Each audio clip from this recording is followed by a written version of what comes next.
Well, welcome everyone to a very special edition of the New Horizons Next Level webinar series. Today we're excited to bring you the Virtualization Platform Smackdown. Yes. 4 leading providers of virtualization platform solutions will be represented by select senior technical instructors for New Horizons, each a specialist in his own area. Ryan Burke is a VMware certified instructor and recently nominated VMware vExpert who loves working in the virtualization industry and set up his first virtual machine in 2002. Look for Ryan to parlay his youth and stamina in this fight.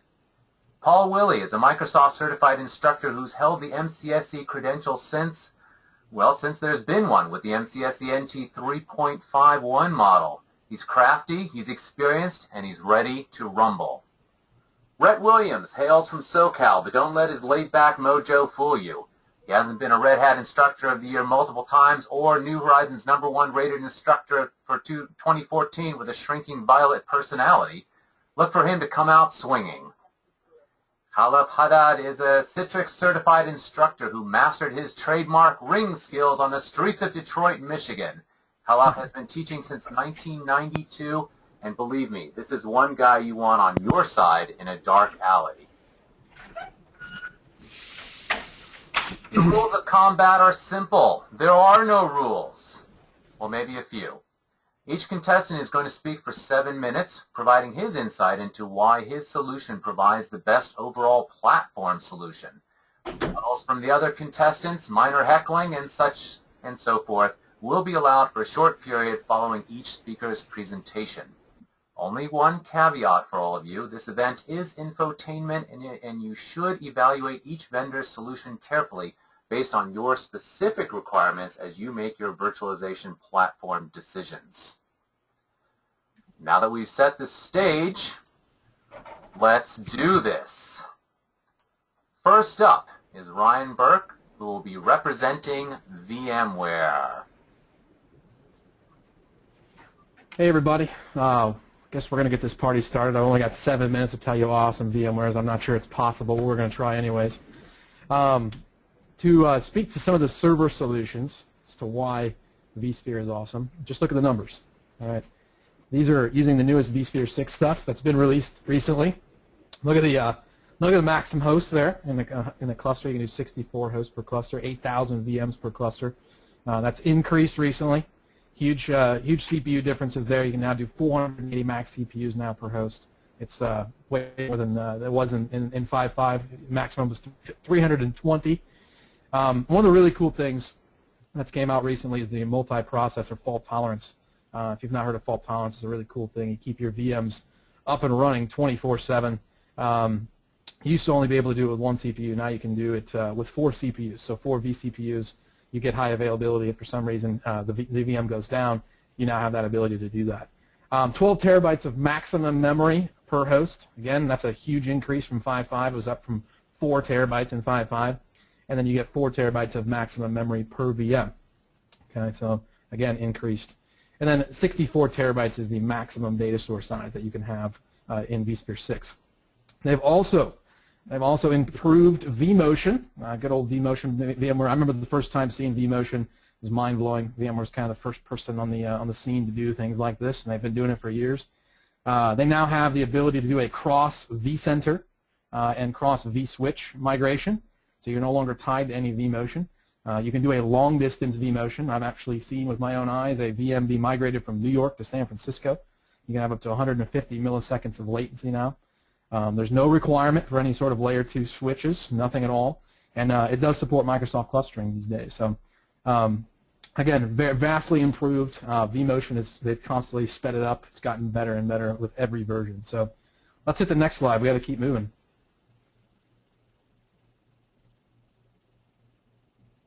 So when we keep going, like I mentioned, the fault tolerance stuff here is I think this is one of the coolest things that's recently came out. There's no downtime whatsoever. A VM can crash and a host can go down, and if you've got fault tolerance enabled, it keeps it up 24/7.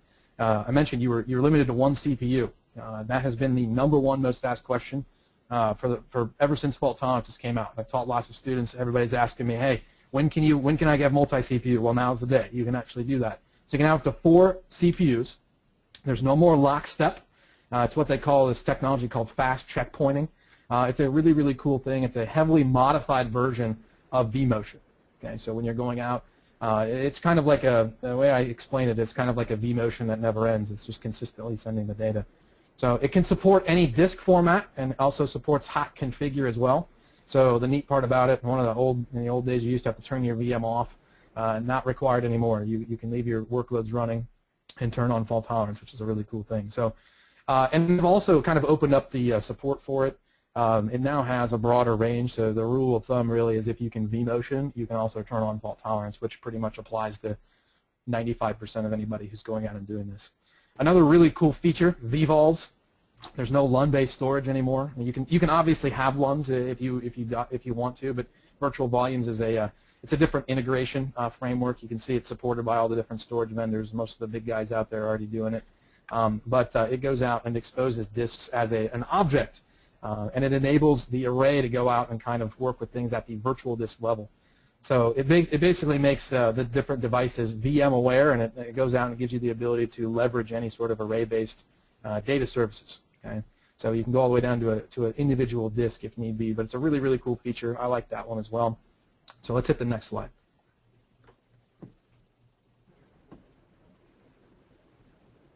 So a few other neat things on the server side. We have a really cool feature called Instant Clone. It's called, you'll hear it referenced or in documentation as VM fork. Basically, it's a hot clone that happens instantly. So you just right-click on a machine, you need to clone it, boom, you clone it, and it's there. Okay. It doesn't use any additional memory or disk until they actually modify the block of memory. So what's really cool is you just right-click if you need a copy. I've been hearing some really cool things. I've heard people who are using like Docker and all this kind of stuff with it. I personally I don't have any experience with it yet because it's so new. I've seen it. It works great. But I've seen a lot of people who are using that in kind of like development environments. CPU and memory hot add while the VM is running. That's a really cool thing. You can keep your VMs up and running 24/7, and you can turn it on, add CPUs, add memory if need be, and you don't have to take it down. Love that feature. Network I/O control per VM reservations now, so you can actually set reservations at the actual network I/O control level. It's not like, hey, I want all my vMotion traffic or my replication traffic to have this. You can do it with individual VM. Storage IOPS reservations. There's a feature called vSAN. Honestly, I could probably have multiple slides on vSAN. It's a cool thing. What it's doing is it's taking your local disk and you're taking a large hard drive, an HDD, and an SSD, and you're actually sharing it up. And it's basically gives you the ability to kind of take the local disk and cluster it up. There's a new feature called the Platform Services Controller. This one's it's one of those new things. It's kind of they've simplified single sign-on to make it a little bit more friendly. So when you're logging into different devices, it goes through, and it's basically the way you need to think of it. It's kind of like a services box where everything's in one place. And then we have, this is really cool, the isolation of vSphere replication host traffic. Older days, vSphere replication used to go over your management network. We couldn't really isolate it. Now we've added that in. You can take your replication traffic down anywhere that you need to. And then data protection. There's a solution that VMware includes. If you have if you've got anything, it doesn't come with like the Essentials or the Essentials Plus licenses, but if you have standard licensing and above, you basically get 8 terabytes of dedupe backup storage. You can back up 800 VMs per VDP appliance. And this is after you've bought standard licensing, you get a free backup solution basically. So you buy the license, you get this tool. All right, so anything above it, you've got it. So let's go to the next one. So when it comes to desktops, they've had Horizon with View. You'll hear those kind of terms mixed in. It's good old marketing. They've changed some things. It's the core component. We've got FinApp. Okay, if you're doing application virtualization, you can put your application in a bubble. Very easy. It makes it great to deploy. We've got a tool called Mirage. This is kind of the way you think of this. It works with your physical desktops. It can go out, can kind of analyze what's actually in use, so you can kind of go out and suck everything into your virtualized environment. Some of the other non-used tools that I think a lot of people are starting to develop and starting to adopt these days. There's a tool called Workspace Portal. It's kind of the way you think of it. It's an app store. So bring your own device. You can go out and basically take any sort of applications from any different devices. So you give out one application that can go through and, hey, here's an iPad, here's an Android device, here's this, and these are the applications that you need. VMware also has a Air Desktop app and Air Desktop DR tool, so you can actually run virtual desktops via vCloud. Oh, I'm sorry, Ryan. I have to cut you off right there. That is the end of your presentation. I'm going to open it up to our other combatants here on any rebuttals or points that they would like to make. Swing the chairs. So I had a customer in 1994 that moved to running AS400 from Fargo, North Dakota to Scottsville, Michigan, and then back to Fargo, and then back to Scottsville again, and then back to Fargo, and never dropped a transaction. That's cool. So that doesn't sound all that new and exciting. Who uses AS400s though these days? Anybody But, do that? you know, I mean, that's the thing. It's, it's a technology that's been around for quite a while, and it's kind of interesting that it's like finally showing up. Sure. Does Hyper-V do that?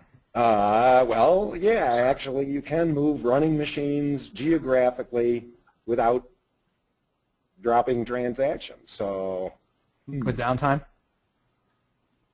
with zero downtime. Excellent. Let's hear about it. Any questions? We'll give a minute for any questions for our panelists.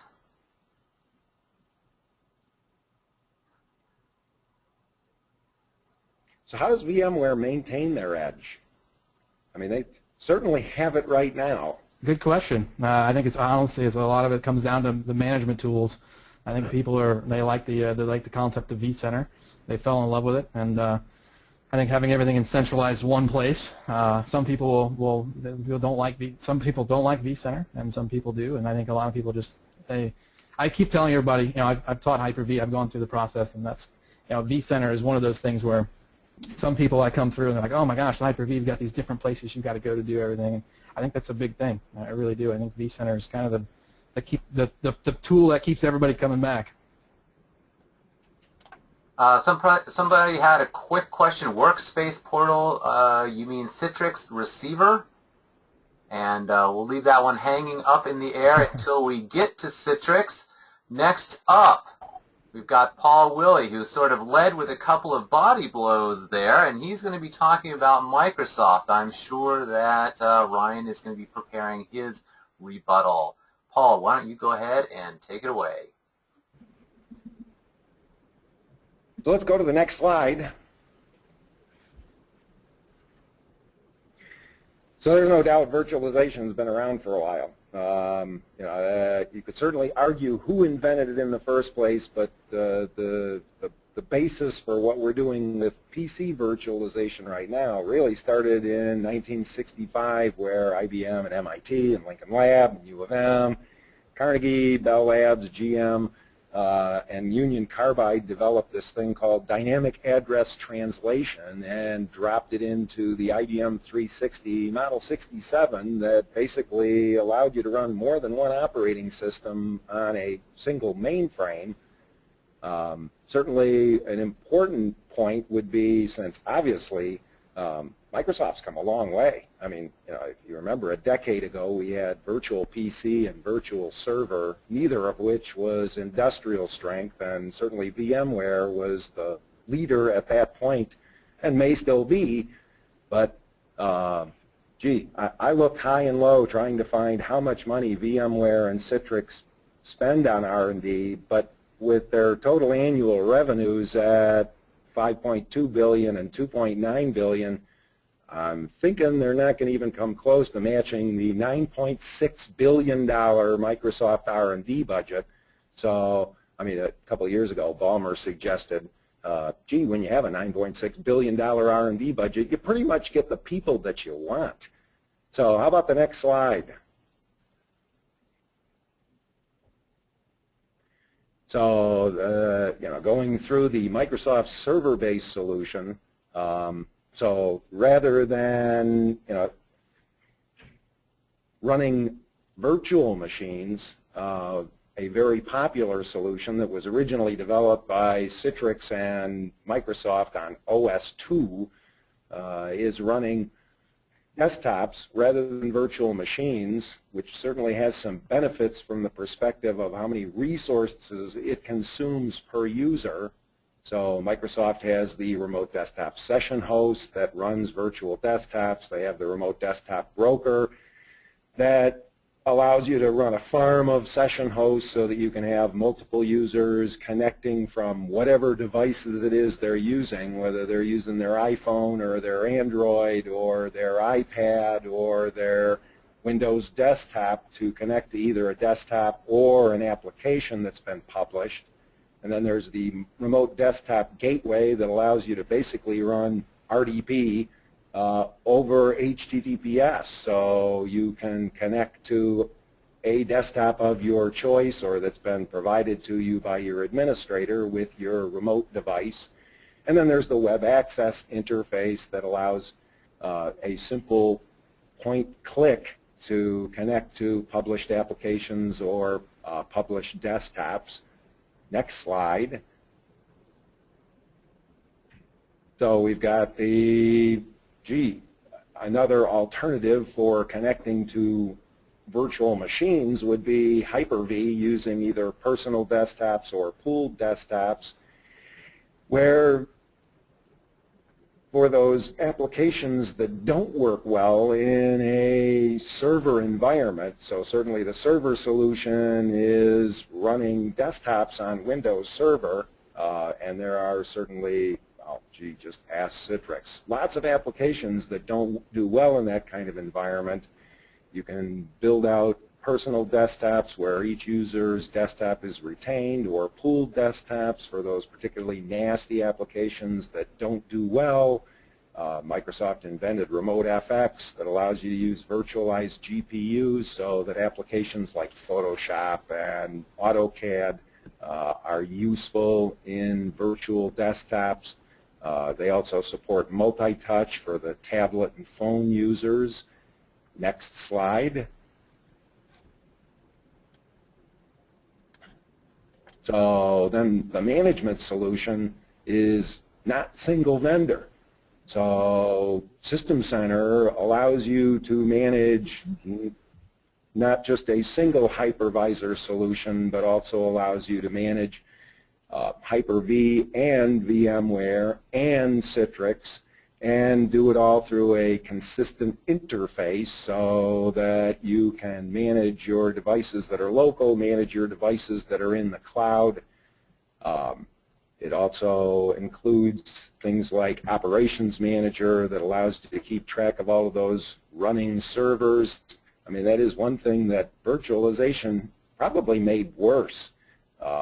We were getting to the point in the data center where we had so many 1U pizza boxes we couldn't keep track of them. So now we virtualized all of them and we've got new ones showing up.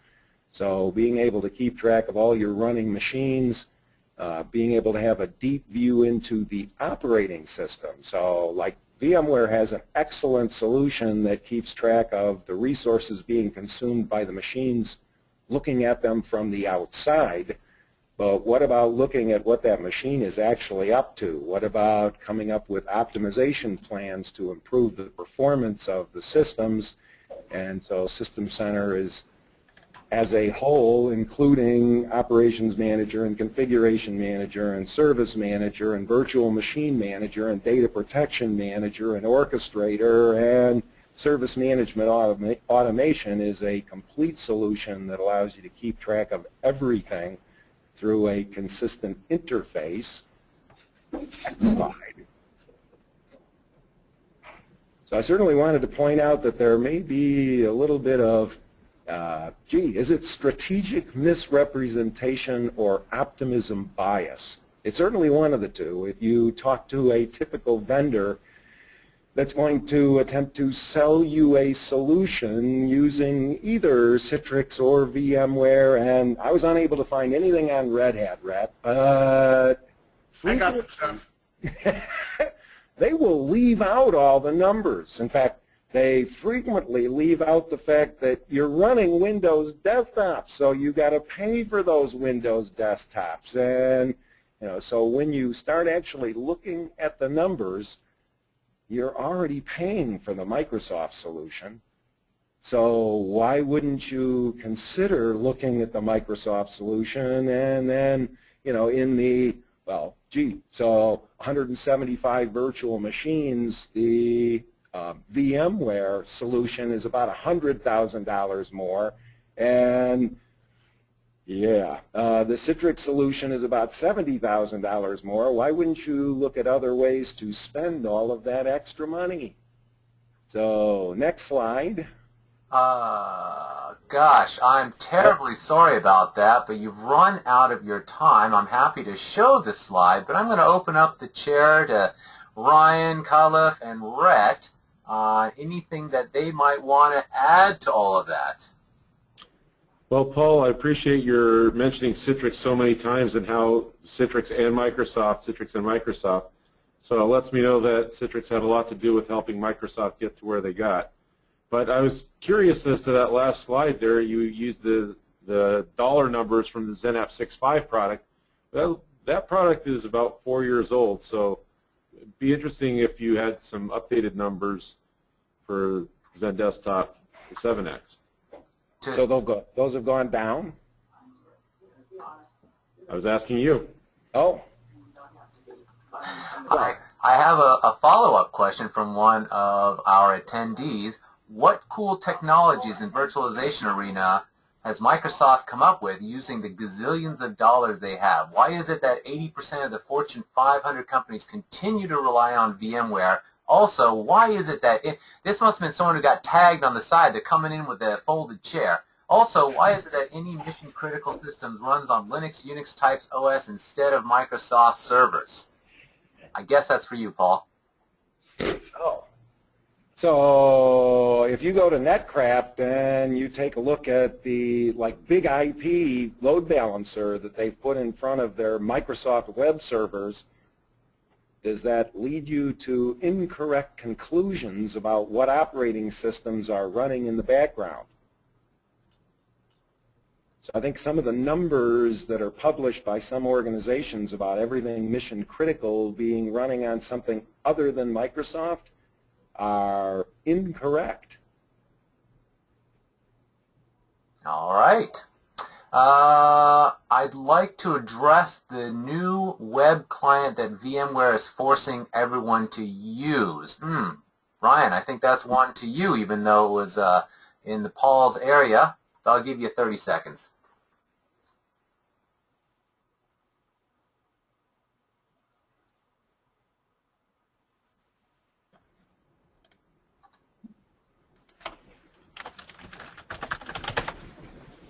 Did we lose you, Ryan? Oh, sorry, I was muted. So the vSphere 6 web client, going through and using that, I've gotten adjusted to it. I'm not an advocate of it. I think I do miss the Windows client. I'll tell you that. They have made it better. So in vSphere 6, I promise you, I'm not BSing you on that. It is a lot better. VMware has also demoed. They have actually given demos of an HTML5 client. When is it coming? I do not know. For now, that's kind of what we are just doing. I can't wait for that to whenever that comes up. But one of these days, yes, I totally agree that it's just going to take some getting used to. All right. Thank you very much. We're going to let Rhett rip off here on Red Hat. I want to thank Rhett for wearing that red shirt. He is sporting the colors, he's sporting the shirt, and he's fired up and ready to go. Why don't you take it? All right, first slide, please. First slide. There we go. All right, so I'm going to lead with the value argument here. And I will just use VMware as a comparison because their information is easy to find. But the product that Red Hat produces, which is RHEV, or Red Hat Enterprise Virtualization, there are no initial licensing fees. None. And that means that there's nothing to pay up front here. It's just a yearly fee for a subscription, and the only subscription I've mentioned here is the one that's going to be the highest level support, which is 24/7, 365. So $14.99 per socket pair for the subscription for Red Hat Enterprise Virtualization with no licensing fees. And what this includes would be the hypervisor. It includes the management tools also, and it also includes desktop virtualization, all rolled into one. So you're getting all the major pieces with no licensing fees and a $14.99 socket pair subscription. Just as an example, here's some numbers that I can use. And all we're going to be talking about here is the RHEV cost versus VMware. If you have, let's say, if you want to run 300 VMs on 30 host servers, and you've got a total of 60 sockets. So that's the assumption here. First year, it's going to cost just a little bit under $50,000 with the Red Hat solution, and it's going to cost well north of $200,000 with VMware. And even over a 3-year time span, the Red Hat cost is going to be $135,000, give or take, and the VMware solution is going to be somewhere just around $375,000 to host the same stuff on the same hardware. Okay, so if you're looking for a way to get a better value, by far and away, Red Hat would be a better choice there. Another very strong suit is the Red Hat company's push into the cloud. They've been doing cloud for a lot longer than most organizations have been doing that, and the cloud pieces like Cloud Forms and OpenStack and all of this have been designed to run with the RHEV environment. So, for example, you could run your hypervisor and your management tools from within Cloud Forms, or you can use your hypervisor as the basis for being a compute node in OpenStack, in an OpenStack infrastructure cloud. So that means that you could get some of the advantages of RHEV and bring it directly into the cloud. And all of the cloud products that I have mentioned in my slide, I'm talking about the OpenStack platform, CloudForms, OpenShift. These are all, of course, produced by Red Hat, along with the base operating system, Red Hat Enterprise Linux, and the virtualization environment. So Red Hat has been thinking about the cloud from the very beginning, and they've used virtualization as a piece in their cloud solution. I'm going to try this just to see if it works. I would like to go to a website, although you know what? I'll tell you what. The website that I'm referencing here, why don't we just, because I want to run out of time like my other two competitors here. So I just want to point out this website to everyone. It's www.virtualizationmatrix.com, and all 4 of our products are listed here. And it goes through in a very detailed way, and it compares the 4 and shows you strengths and weaknesses, and it takes pretty much anything that you can think of in terms of virtualization and shows you what the product can or cannot do. So all 4 of us are on that website there, and you can kind of get an idea of where the comparison points are. I'll tell you right now that Red Hat is not going to be at the top of the list. I mean, Red Hat is a much newer product. The Red Hat Enterprise Virtualization has not been out nearly as long as Hyper-V or Citrix or VMware. But because Red Hat is an open source organization, and I know that RHEV is not open source. Okay, that's you still have to pay for that in the true sense. But all the underpinnings of RHEV are open source. And so what we're doing is we're getting just accelerated developments. One of the big advantages of open source is the accelerated development. And if you look at this matrix now versus even just a couple of years ago, Red Hat was way down in this. And they have managed to close the gap quite substantially. So in combination with the value proposition here and the fact that most of the major features that you would expect to be in a virtualization platform are there, and more are coming as we speak, and more is coming very quickly here.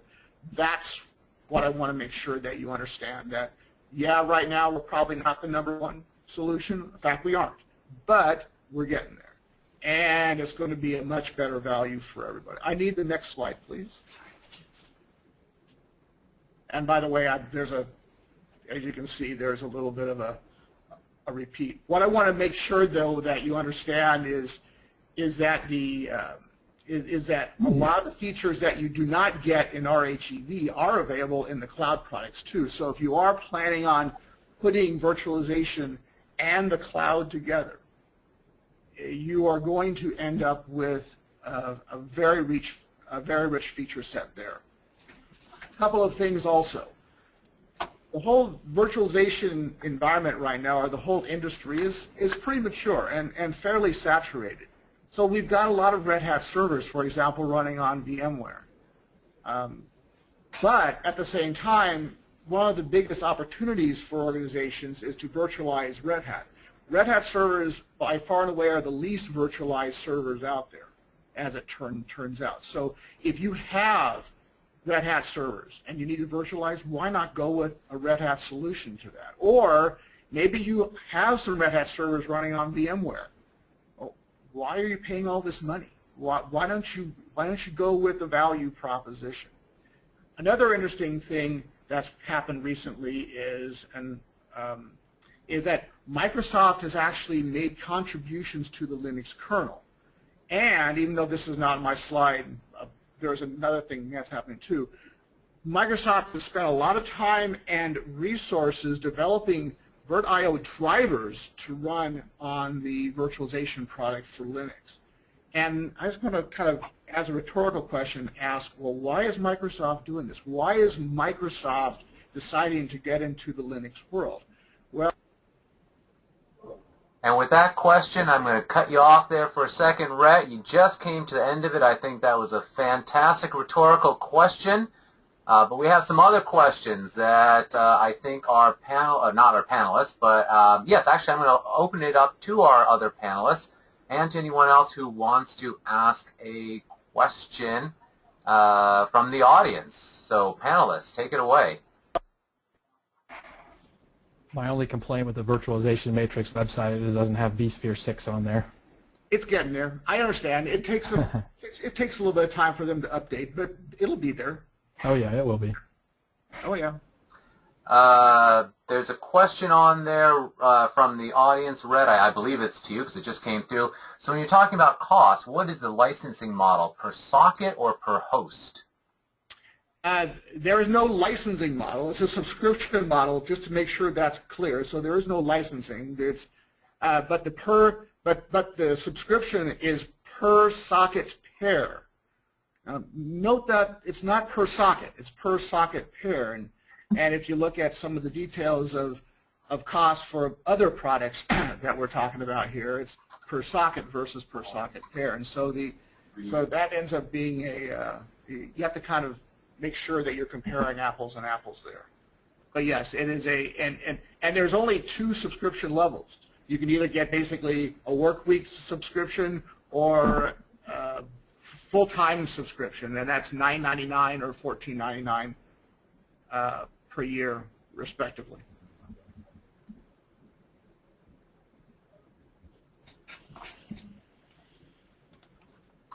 Anything else? Ooh, I don't know. This one might have been a rabbit punch out of the audience. Someone chucked their cola and said, "I think I'd rather pay money to buy a horse rather than save money and buy a donkey." Ouch. That's a rough one. That's a rough one. Well, I mean, it's all. I'll tell you, it is obviously going to be about trying to figure out, are the features that you need there, and if they are, why would you spend more? All right, very good. Thank you so much for that presentation. The next one is going to be by Khalaf, who is going to be supporting Citrix. I'd like to point out that matching his face mask there, Khalaf brought his purple tie. That's awesome. And Khalaf, why don't you go ahead and take it away? All right, thanks a bunch.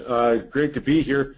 Start off with a couple things. It's kind of fun to go last because you can see where things are and set things. I want to start out, first of all, by pointing out that Citrix isn't an OS vendor. Where I know Red Hat's packaging Linux and shipping that out. Microsoft's got the Windows platform, which we are more than happy to support. So we don't have a thing with regard to server OS licenses. The other thing, too, is when you're going to buy into virtualization, you're already looking at how it's going to best benefit you in your environment. So there's going to be an inventory requirement to come up with the best solution based on what OSs, what infrastructure you already have, and what you plan to deploy. That being said, a lot of the Citrix virtualization is built off of open source stuff, and we're starting off with Zen Server, which is a hypervisor. Recently refreshed to version 6.5. It's a 64-bit bare metal hypervisor that's got much better memory management. It's got the necessary features: Zen Motion, Zen Center. I appreciate Ryan's slide deck full of numbers there with all the tech specs, and giving you a link there on the slide deck as to where to get that for Zen Server. One thing that Citrix does shine in, though, is in handling the virtualized graphics processor. So if you intend to virtualize desktops or applications that require high-end graphics processing, Zen Server provides a formidable solution for managing that. Next, let's go, Kamal. You know I got a bunch of slides here, so we'll hop on to the next one. All right. So on the desktop OS perspective, we have the Zen Desktop platform, and it traces its heritage all the way back to, oh goodness, many, many years ago. It can go back to what the MetaFrame presentation server and back in the early days there. The idea behind Zen Desktop is to provide a solution for your virtual desktop infrastructure.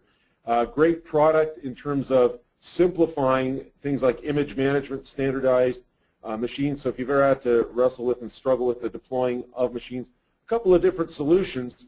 The quote-unquote easier one is what we call machine creation solutions, which connects to your hypervisor. Notice I didn't say Zen Server. It connects to your hypervisor and will actually clone a disk off of a master image and then create differencing disks alongside that and let you spin up a couple dozen VMs very quickly.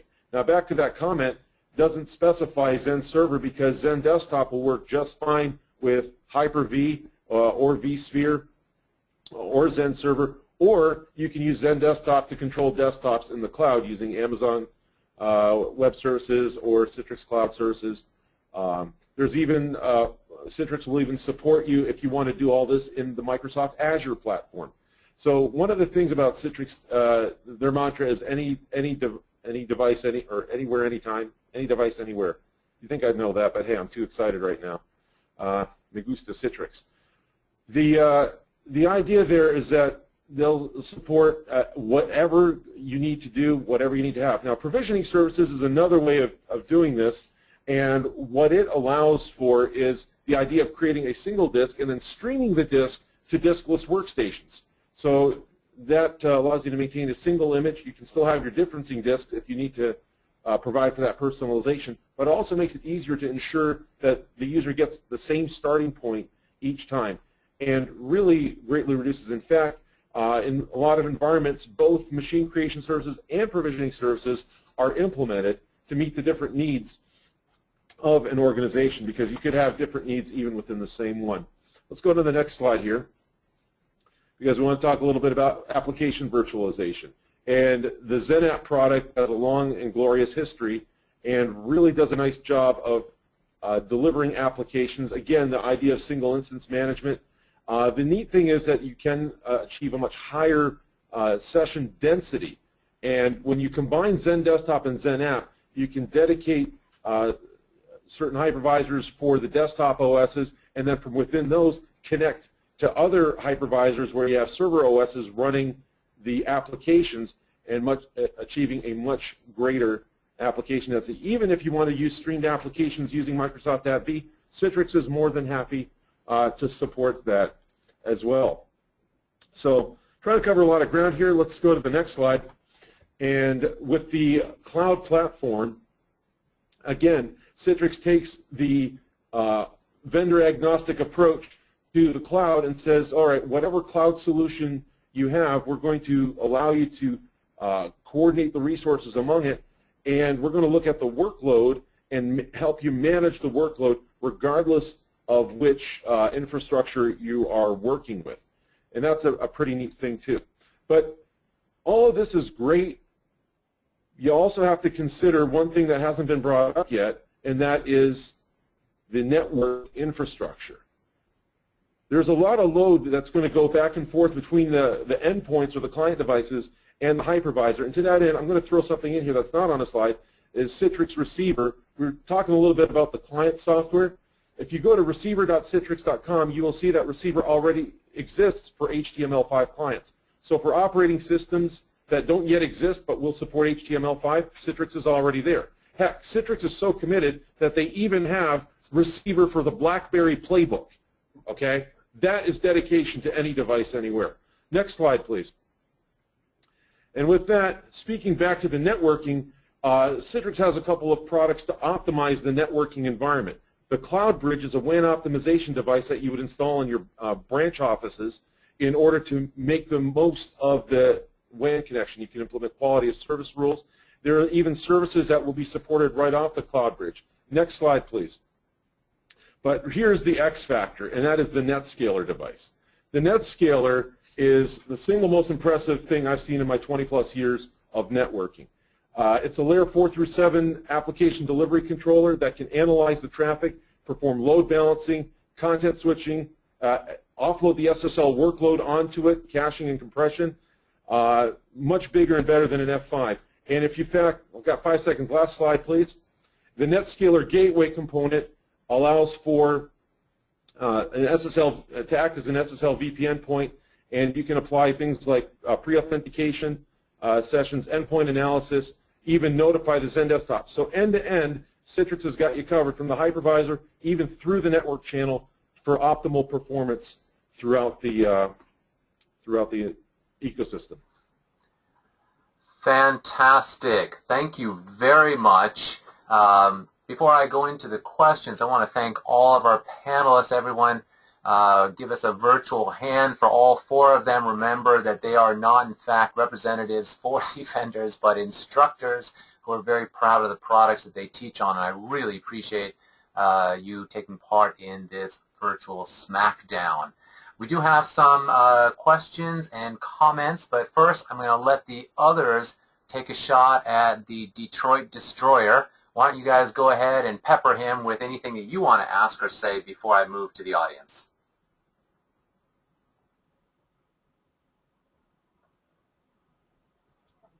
They're going to leave him alone. Okay. Let's see. I have a gentleman who is talking, his question. Citrix has provisioning services and VMware has what's called linked clones. Who did Citrix buy to get NetScaler? Funny story there. One of the executives that worked at NetScaler that worked on the merger I went to school with.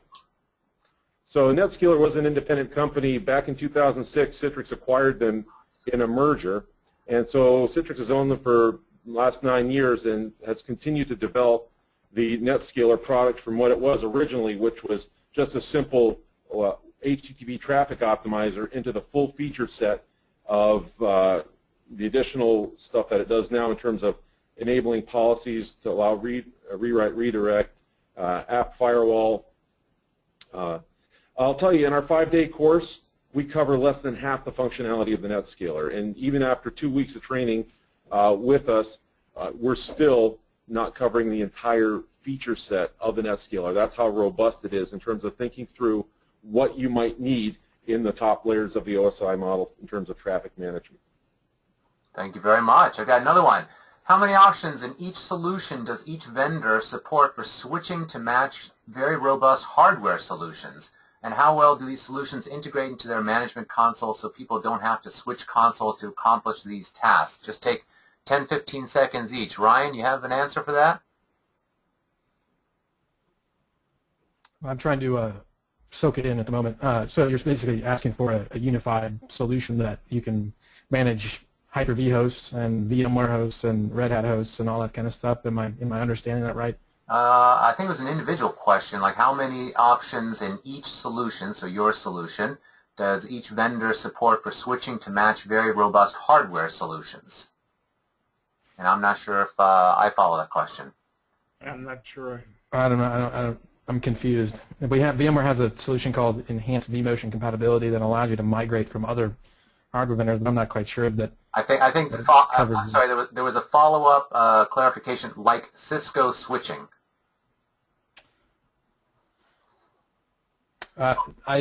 In terms of the switching, VMware has the distributed switch. We can load up a Cisco's.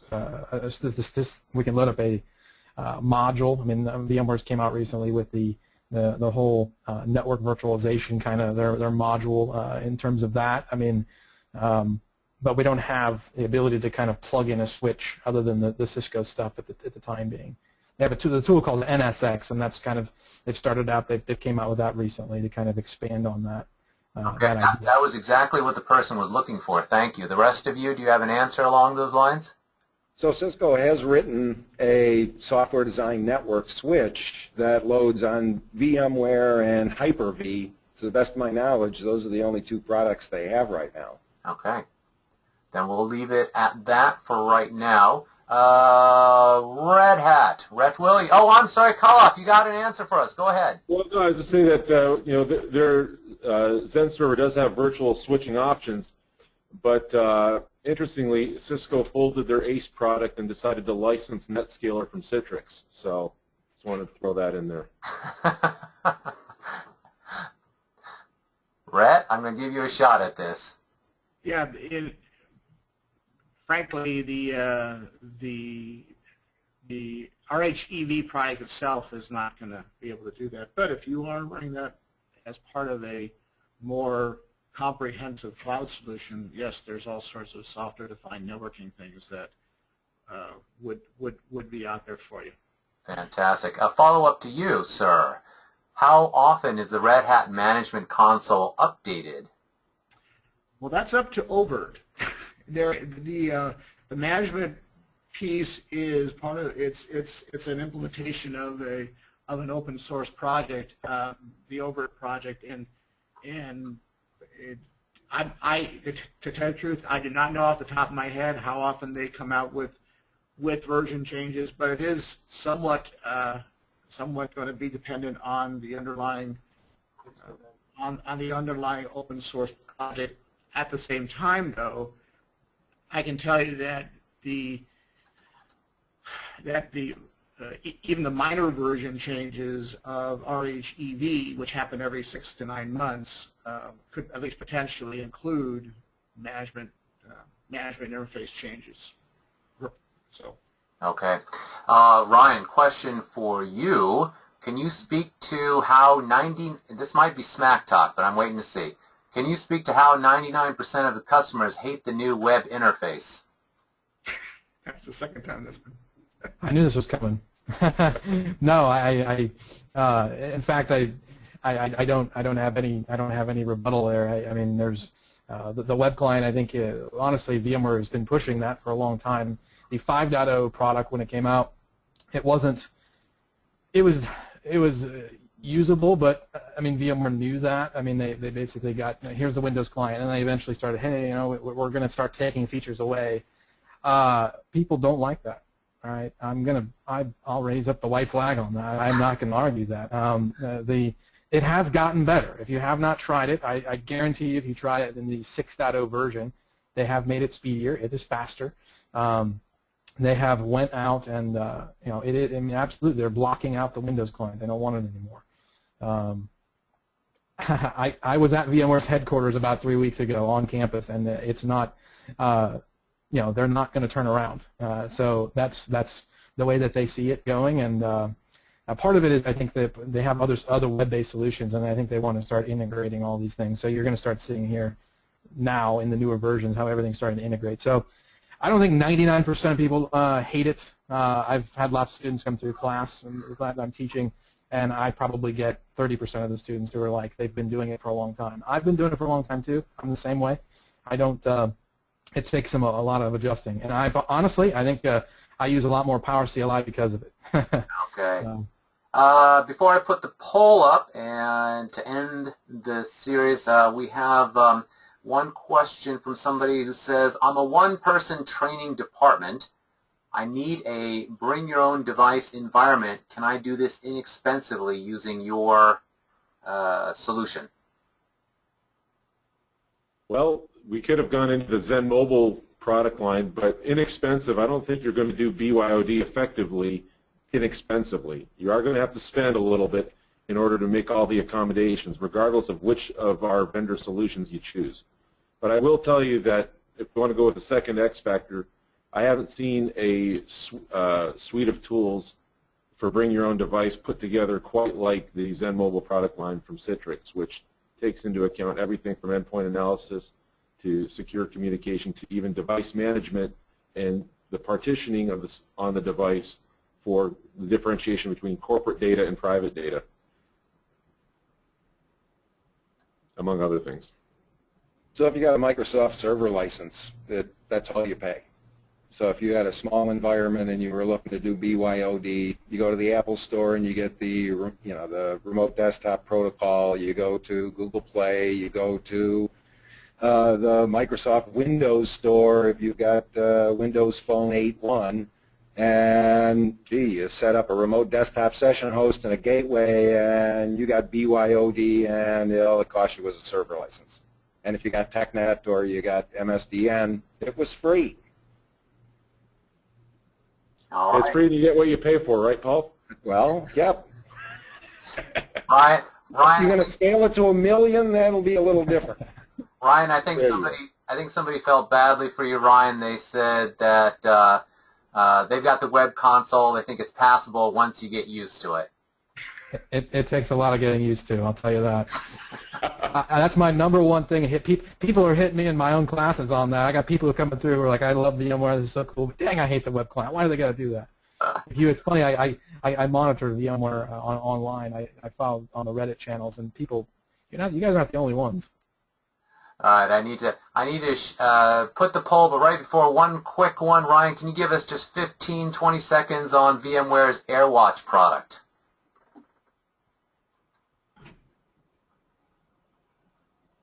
The AirWatch product, is this a new product? I honestly don't have any experience with it. Fair enough. Put it on they must have, is it probably through acquisition is my guess. I have no experience with AirWatch, so I'm actually looking up. Yeah, they haven't even branded it. It looks like by VMware. So I have not used it, so I cannot speak on that behalf. Okay, well, I think I've exhausted all of the sucker punches coming in from the audience, and at this point I'm going to go ahead and put up the poll. If everyone can go ahead and click on their choices. Give us about 30 seconds here.